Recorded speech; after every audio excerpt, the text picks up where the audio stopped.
Bismillahirrahmanirrahim. Rabbi shrah li sadri wa yassir li amri wahlul 'uqdatam min lisani yafqahu qawli. Assalamualaikum warahmatullahi wabarakatuh. Apa khabar semua anak murid Ustazah hari ini? Ustazah harap kita semua berada di dalam keadaan sihat, sejahtera, diberkati dan dilindungi oleh Allah Subhanahu wa taala. Pertama sekali, Ustazah perkenalkan diri Ustazah. Nama Ustazah Siti Hajaratul Hazami binti Cik Azmi. Ustazah mewakili Guru Kafa SK Berkelam, Bacok, Kelantan.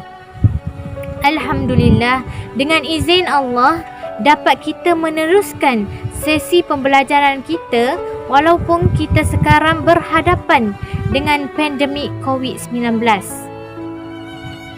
Baiklah murid-murid, sebelum kita memulakan kelas kita pada hari ini, marilah sama-sama kita mengaminkan doa sebelum belajar. Allahumma aftah alaina hikmataka wa isyur alaina min khazaini rahmatika ya arhamar rahimin. InsyaAllah, kelas kita hari ini ialah kelas Sirah Nabi Muhammad sallallahu alaihi wasallam. Tapi sebelum tu, Ustazah nak awak dengarkan satu lagu yang Ustazah telah sediakannya. Jom kita dengarkan.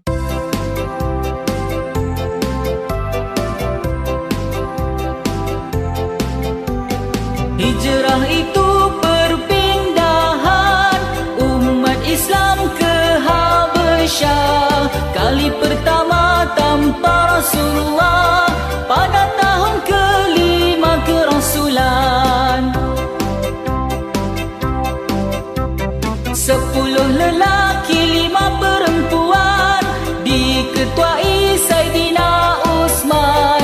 3 bulan berada di Habsyah, kemudian kembali ke Mekah Mukarramah. Hijrah itu perpindahan umat Islam ke Habasyah. Kali kedua tanpa Rasulullah pada tahun ke-7 kerasulan. 3 lelaki 11 perempuan diketuai Saidina Ja'far. Bersama mereka Abu Musa Asy'ari, seorang Muslim dari Yaman. Bila mereka tiba di Habsyah, orang Islam dilayan baik, dilindungi seorang raja, Raja An-Najasyi yang bijaksana.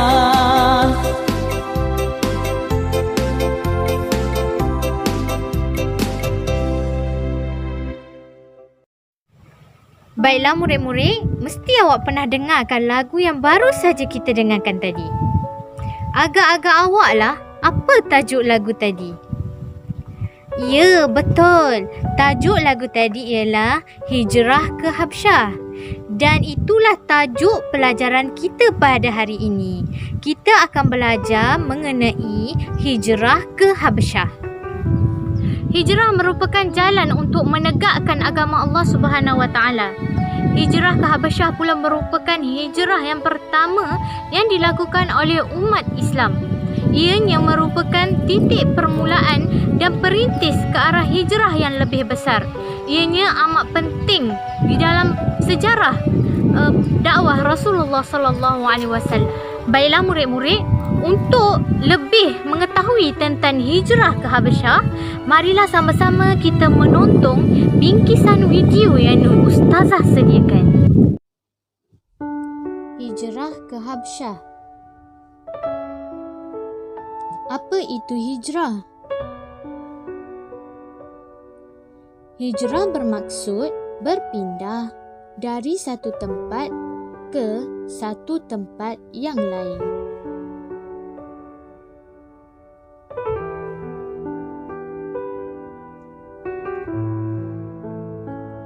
Hijrah juga bermaksud perubahan dari suatu keadaan yang buruk kepada suatu keadaan yang lebih baik.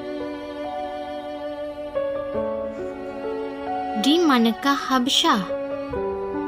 Habsyah atau lebih dikenali sebagai Ethiopia merupakan sebuah negara yang terletak di kawasan tanduk Afrika.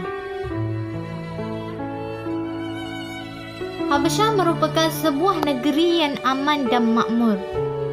Ianya merupakan pusat perdagangan ekonomi. Di Habsyah juga mempunyai seorang raja yang adil dan bijaksana. Sebelum hijrah, para sahabat menderita akibat pelbagai siksaan dan penganiayaan musyrikin Quraisy.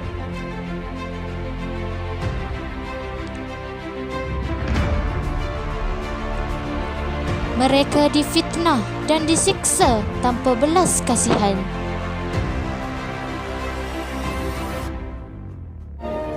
Muhammad dah turun bukit, jom ikut dia. Berani kau khianati Mekah. Tuhan yang ada itu tak cukup bagus ke? Kami akan lindungi kamu, Rasulullah Allah. Berani kau kutuk Tuhan-Tuhan tu? Nabi, ha? Woi Benteng, jangan sampai mereka tekan Nabi. Itu satu. Jangan benarkan mereka rempuh. Kau tak boleh buat macam ni, Bilal. Jika pesuruh Allah secara terbuka sebarkan agama, aku pun nak secarainya secara terbuka juga. Apa semua ni? Nanti jangan bagi tahu aku, hamba aku dah jadi orang Islam. Tuan boleh miliki tubuh saya, tapi roh saya... Biar aku teka. Kau fikir roh kau tu dah bebas? Tidak, roh saya juga adalah hamba, tapi bukan pada Tuan, pada Allah. Itulah kau silap, Bilal. Semuanya milik aku. Kau dan apa saja yang kau fikirkan. Semuanya. Cakap. Jangan aku Muhammad dan kata roh kau milik aku. Cakap, Bilal, cakap. Tiada Tuhan melainkan Allah. Dan Muhammad pesuruh Allah. Mari kita tengok apa kata kau bila disebat. Memang patut pun. Memang patut pun. Jangan akui ajaran Muhammad.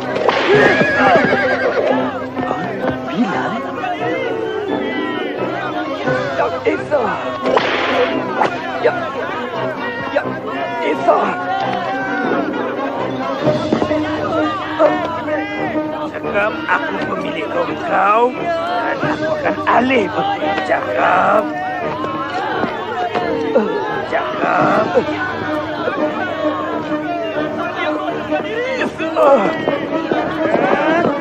Cakap. Umayyah, aku wakil Abu Bakar.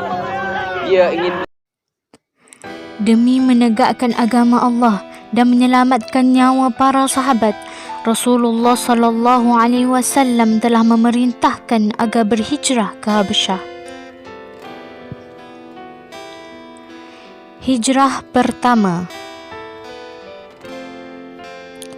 berlaku pada tahun ke-5 kerasulan, iaitu bersamaan 615 Masihi. Jumlah ahli rombongan adalah seramai 15 orang, iaitu 10 lelaki dan 5 perempuan.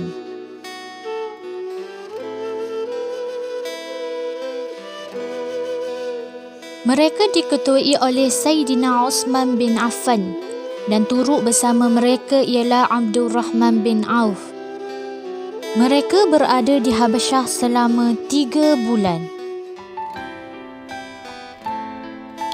Sebab berlaku hijrah adalah untuk menyelamatkan agama dan diri para sahabat daripada fitnah dan kezaliman musyrikin Quraisy. Layanan Raja Habsyah. Raja Habsyah adalah seorang yang adil dan bijaksana. Nama beliau ialah Raja An-Najashi. Orang Islam mendapat layanan baik daripada Raja An-Najashi. Beliau telah memerintahkan umat Islam supaya tinggal di Habsyah. Orang Islam hidup aman damai di sana. Mereka beribadah tanpa gangguan.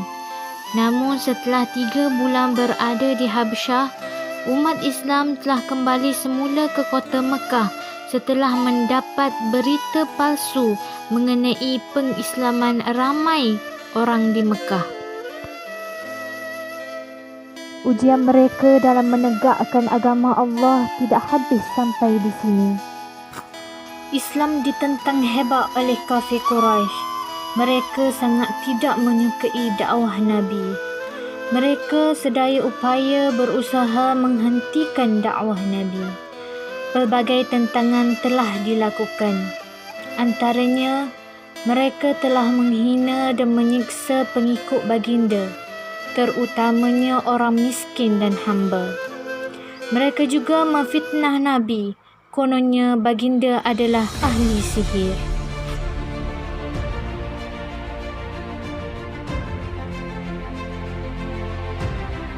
Keluarga Rasulullah sallallahu alaihi wasallam yakni Bani Hashim dan Abdul Muttalib dikepung dan dipulaukan oleh musyrikin Mekah. Penyiksaan dan penganiayaan terhadap orang Islam kini semakin hebat.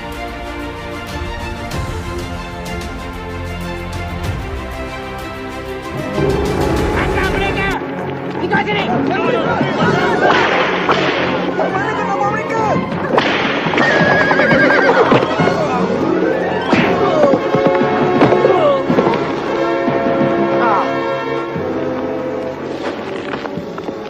Jangan!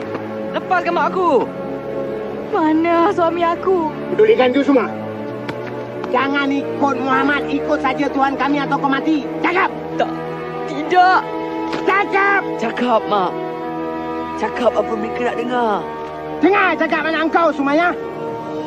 Cuba kau cakap pada Mak Ahmad. Sanggup kau murtad kerana nak hidup. Saya Samalah dengan Mak. Tiada Tuhan melainkan Allah. Dan Nabi Muhammad disuruh Allah.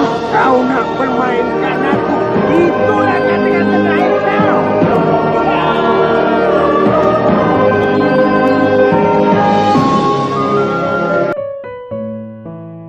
Kerana tanggungjawab dan kasih sayang Rasulullah sallallahu alaihi wasallam terhadap umatnya, baginda telah memerintahkan untuk berhijrah sekali lagi ke Habsyah. Kesian Maya. Kesian Yasir. Nasib baik Ammar hidup. Bagaimana dia? Nabi sedang cuba tenangkan Ammar.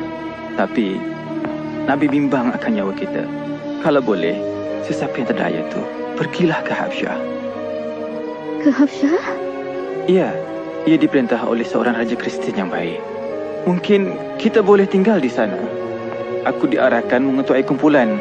Aku perlukan seorang pembantu. Pergilah Malik. Kami selamat.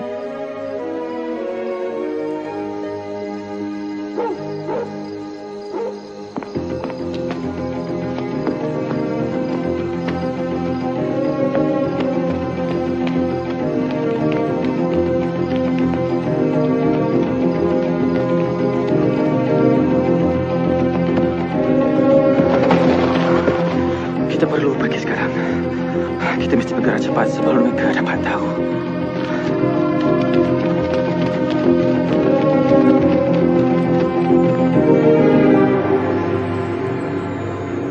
Mungkin mereka dah sampai Habsyah sekarang. Arahkan Khalid bawa orang bersama dan kejar mereka. Mereka mesti dibawa balik dan dihukum agar semua tahu pemberontak takkan ambil mudah di Mekah.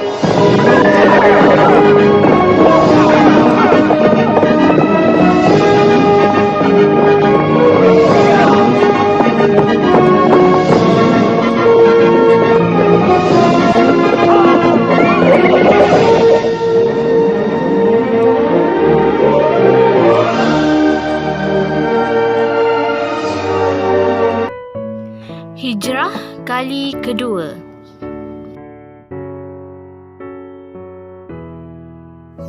Berlaku pada tahun ke-7 kerasulan.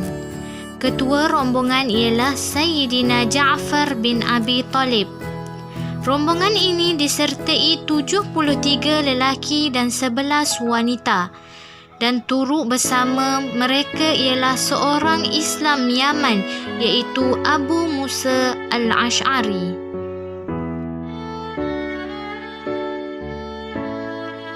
Dalam perjalanan menuju ke Habsyah, orang Islam telah dikejar oleh kafir Quraisy hingga ke tebing sungai. Namun, dengan kepantasan mereka, akhirnya orang Islam telah selamat sampai di Habsyah. Mereka mendapat sambutan dan layanan yang baik dari Raja Habsyah. Namun, kaum Quraisy tidak berputus asa. Mereka telah menghantar 2 orang wakil untuk menangkap orang Islam yang berhijrah ke Habsyah. 2 orang wakil itu ialah Amru bin Ash dan Abdullah bin Rabi'ah. Mereka telah menuduh orang Islam sebagai pembawa agama baru.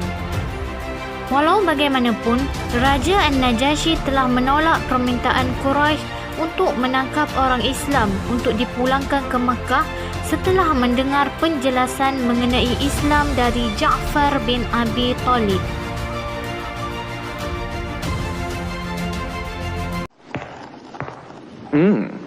Kerja yang bagus. Aku tahu kau kenal Raja Habsyah tu. Ya, aku kenal sangat dia tu. Bagus. Ini untuk dia. Oh, Kau dapat habuan kau.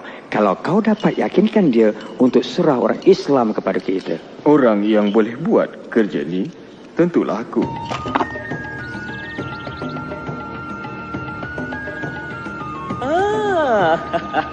Gembira jumpa kau lagi, Amru. Semua hadiah ini untuk tuanku.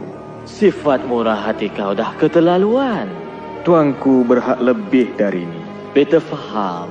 Kau bimbang akan beberapa orang yang telah berhijrah dari kota kau. Pemberontak, tuanku.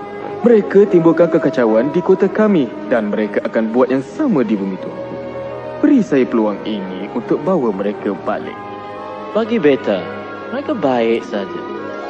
Mereka cipta agama baru dan ingin hapuskan semua agama lain. Apa jawapan kau? Tuanku, Sembah Raja. kami tak sembah sesiapa, tuanku. Kami cuma sembah Allah. Tengoklah, tuanku. Dah mula tunjuk lagaknya tu. Tak mengapalah. Beta lebih bimbang akan sikap mereka kepada Tuhan daripada diri beta. Teruskan. Tidak lama dulu, tuanku, kami hidup dalam kejahilan. Kemudian Allah mengutuskan seorang Nabi kepada kami. Dia menyeru agar taat kepada satu Tuhan dan sentiasa bercakap benar. Kami disuruh menyayangi dan menjaga ibu bapa kami, membantu jiran tetangga dan bersedekah kepada fakir miskin. Dia menyatakan masa kita di dunia ini singkat dan segala di sekeliling kita adalah ciptaan Tuhan. Bumi, jasad kita ni, kita mesti jaga semua. Kita akan dihisap di depan Tuhan akan setiap amalan kita nanti. Apa yang mereka ajar, Amru, ialah agama Nabi Isa. Tidak, tuanku. Mereka tidak menghormati agama tuanku. Mereka mendakwa Isa bukan anak Tuhan, tapi seorang lelaki biasa. Tentang Isa, Nabi menyatakan kepada kami, Nabi Isa ialah Nabi Allah, pesuruhnya, agamanya dan kebesarannya yang ditiupkan kepada Maryam, seorang gadis suci. Kepercayaan kami dan kepercayaan kamu seperti dua pancaran cahaya terpisah, tetapi datang dari sumber yang sama. Beta tak akan benarkan kamu pergi, walaupun dapat emas yang banyak. Kamu boleh tinggal di sini selama mana yang kamu suka. Dan kau pula, ambil semula barangan kau dan pulang ke Mekah.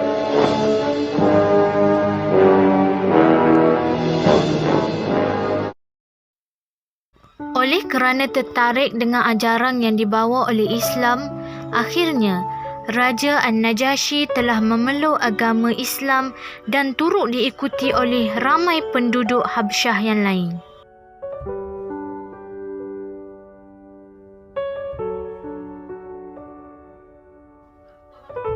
Pengajaran 1. Mewujudkan kerajaan Islam yang menyatukan akidah, syariat dan hukum.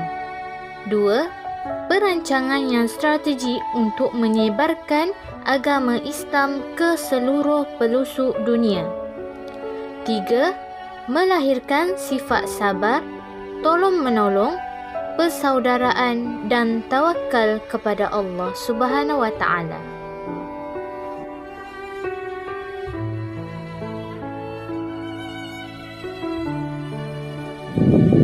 Alhamdulillah, melalui video tadi Ustazah yakin banyak perkara yang dapat kita ambil sebagai iktibar dan pengajaran untuk kehidupan kita seharian. Jadi sebagai kesimpulannya, sukanya Ustazah menegaskan bahawa hijrah itu sangatlah penting kepada agama kita dan juga diri kita sendiri. Hijrah ini bukanlah sekadar berpindah dari satu tempat ke satu tempat yang lain, tetapi hijrah juga boleh dilakukan di dalam diri kita sendiri. Contohnya, berani membuat perubahan. Hijrah dari sifat mazmumah kepada sifat mahmudah. Meninggalkan maksiat dan memperbanyakkan amal soleh. Jadi Ustazah rasa setakat itu sahaja kelas kita pada hari ini. Yang baik semuanya datang daripada Allah Subhanahu wa taala, yang tidak baik itu dari diri Ustazah sendiri. Terima kasih kepada semua pelajar ataupun murid-murid yang menonton video ini. Akhir kata daripada Ustazah, wabillahi taufiq wal hidayah. Wassalamualaikum warahmatullahi wabarakatuh.